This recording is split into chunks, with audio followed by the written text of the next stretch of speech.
பெற்ற தாய் தந்தையை தேடி தவிக்கும் ஒரு மகளின் கதையை பகிர்கிறது இந்த தொகுப்பு. கேரள மாநிலம் பத்தனம்திட்டா பகுதியில் கிராமமாக செல்கிறார் பிரான்சைச் சேர்ந்த ரெஜினா. சிறு வயதில் எடுக்கப்பட்ட புகைப்படம். அப்போது தனது பெற்றோர் அணிவித்த வெள்ளி கொலுசையும் கையில் வைத்துக்கொண்டு காண்போரிடம் விசாரிக்கிறார். தேடல் நிறைந்த அவரது கண்களில் எப்போதாவது தன்னை பெற்றவர்களை கண்டுவிட மாட்டோமா என்ற ஏக்கம் நிரம்பியிருக்கிறது. 48 வயதாகும் ரெஜினா பெற்றோர்களால் கைவிடப்பட்டவர். பாலகாத்துக்கிடையில் அருட் சகோதரிகளால் அரவணைக்கப்பட்டவர்.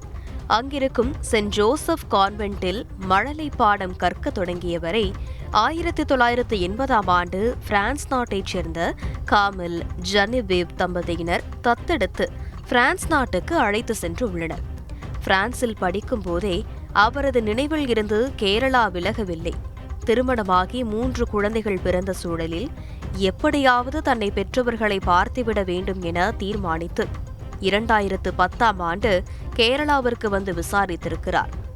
2015ஆம் ஆண்டு வந்தபோதும் ரெஜினாவால் கான்வென்ட்டில் பராமரித்தவர்களை பார்த்து செல்ல முடிந்ததே தவிர பெற்றோரை காண முடியவில்லை.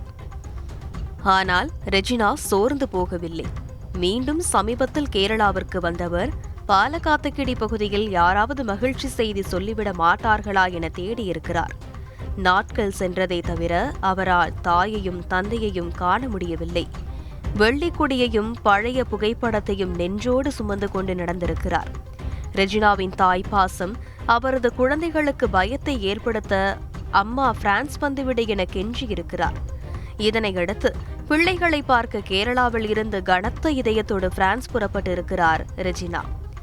ஒவ்வொரு நாளும் பெற்றவர்களை பார்த்துவிட மாட்டோமா என ஏங்கும் அவரது பாசம் வென்றுவிட வேண்டும் என்பதை பார்ப்போர் பிரார்த்தனையாக இருக்கிறது. செய்திகளை உடனுக்குடன் தெரிந்து கொள்ள உடனே சப்ஸ்கிரைப் பண்ணுங்க.